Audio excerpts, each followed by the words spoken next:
Goeiedag, good day, fellow South Africans and citizens of the world. I guess it's no surprise to anybody that South Africa is fast becoming like the Wild West in America back in the 1700s and the 1800s, where crime just rules supreme.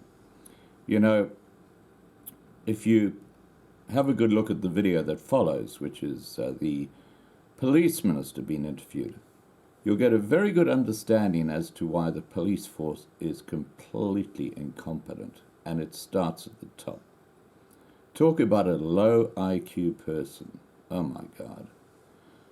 The whole police service has been dumbed down, and now we have crime happening in every aspect of life in South Africa, from the elderly going right through to the schools and everything in between. The police are just completely incompetent, and the criminal gangs are getting bolder and bolder and bolder. And what they're doing is becoming more and more outrageous. It really is a situation where, the white communities are going to have to take the law into their own hands if they're going to survive, because clearly the police service in South Africa, in the main, there are pockets where they're very good still, but in the main, the police service do not do their job. And they're not interested in doing their job. As long as they get their paycheck, they don't give a stuff what goes on in their community. All right, guys, here comes the video. Meet the South African police minister, and you will understand why this is a cloudy moment. All right, guys, have a great day. And please remember to subscribe to be kept informed. Thanks so much for your time, Minister. I appreciate it. So your cops are not happy with you and your department. They want to go on strike, even though it's illegal. Well, I'm not sure if the police are not happy. Not a single formal structure that have raised that issue. We have only seen on the Twitter, we've seen on the social media. Unfortunately, I'm not a guru. I don't come close to those. I'm briefed on it. Both POP crew and SAPU have distanced themselves, have said they know nothing of that.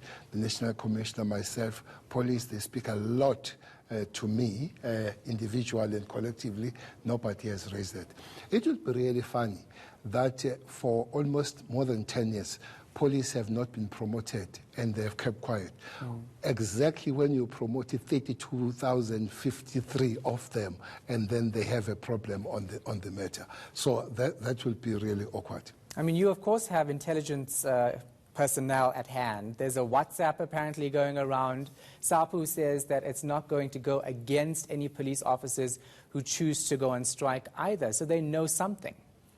Well, I don't know what SAPU knows. I was with the president with the press briefing earlier on, who said they spent a lot of night last night telling their members not to go on strike and all that, support them and all that. What I can tell, it's illegal for the South African police to go to strike. But it's even worse for a person that would be on the position of authority to make that call. I want to end there on that one.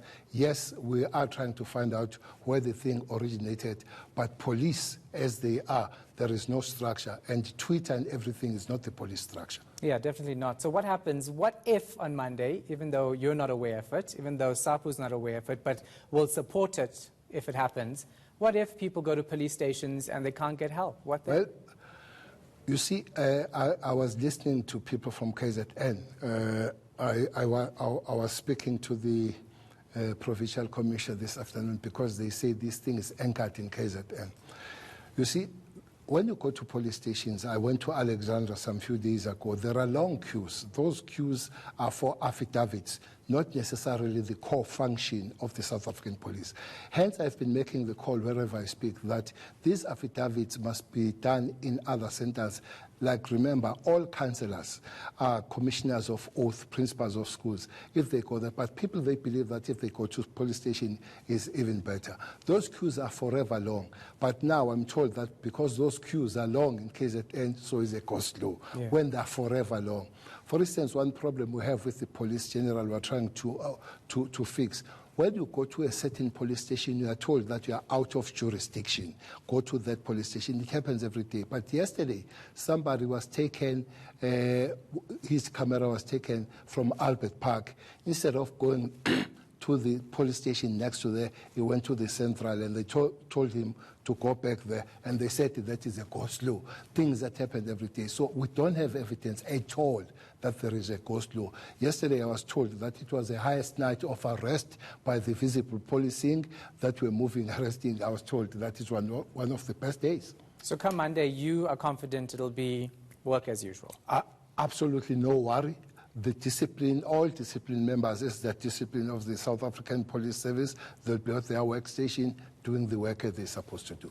All right, let's talk about safety at schools. And before we get to that, I want to hear from COSAS. They've been commenting about the poor safety at schools. I know it's not entirely your job. It isn't at all, actually. Let's listen to what they have to say, and then we'll come back and discuss exactly what they are saying.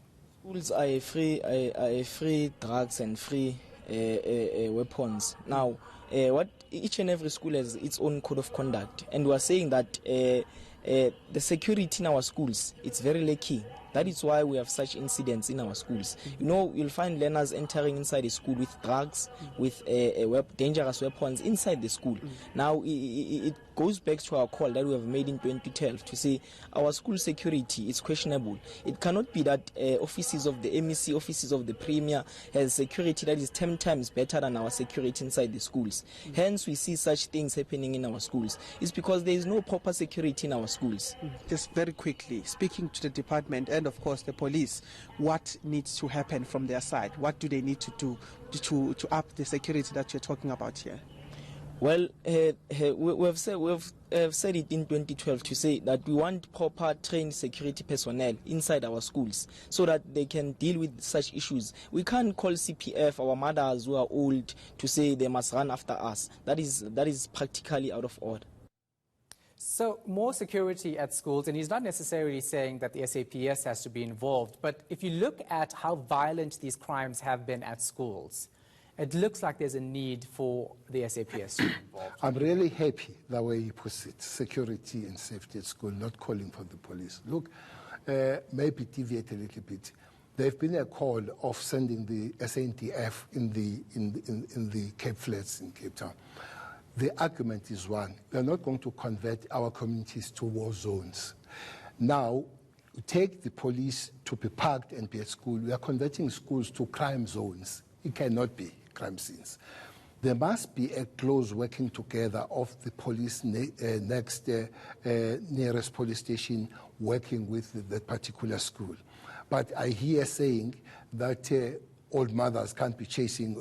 I agree with that. But SGBs have responsibilities of putting that safety. If they say there must be the trained personnel and all that, we will work with that. We will support that. But basically, there are three things that make school. Is a school, children, and educators. Police don't add there to make the conducive situation of teaching. But indeed, they must be close. They must respond where they're called. As it happened at Edenville, they must respond as it happened where the computers were stolen. But also, police can't be chasing and running after the 13-year-old as it happened at Limpopo, where a 13-year-old has been arrested for the matter. But when that happens, yes, we arrest. But there is a call that is lacking, even here, that call is lacking. The responsibility of parents with the schools to be part of the safety of the schools. They're not all old, especially where in primary the parents are young. That send school there. So that's a major call, that there must be a combination of these structures, but parents, they should not be cut off in the safety of schools. So let's talk about police response time then to these crimes at schools. And you mentioned Edenvale. Your officers were praised by your own officials for their quick response time. The reality is they were right next door, Minister. They should have responded quickly in the first place. In fact, one would have thought that police station being so close would have been a deterrent to those criminals, but it wasn't. Well, as criminals, why the police station was not deterrent to them to dare and go there. But we're very happy with the way they responded. We have a school safety program that we are rolling out. Part of it, we have started it in Cape Town, and we have spoken with the Minister of Basic Education to simply say every school will have a cop, adopt the cop. What that does, when a school folds the police station, you don't just follow the police station, you follow a certain police officer who you know their face, they know relationship, and they'll be able to move fast on those matters. If they need the reinforcement, they'll work on that. In Western Cape, we are far ahead in terms of that. But in Gauteng, we're working on that in other provinces to say there must be a close relationship between the police station and the individual police that will adopt or be adopted by the particular school. All right, thank you so much for your time, Minister. I appreciate it. Thank you.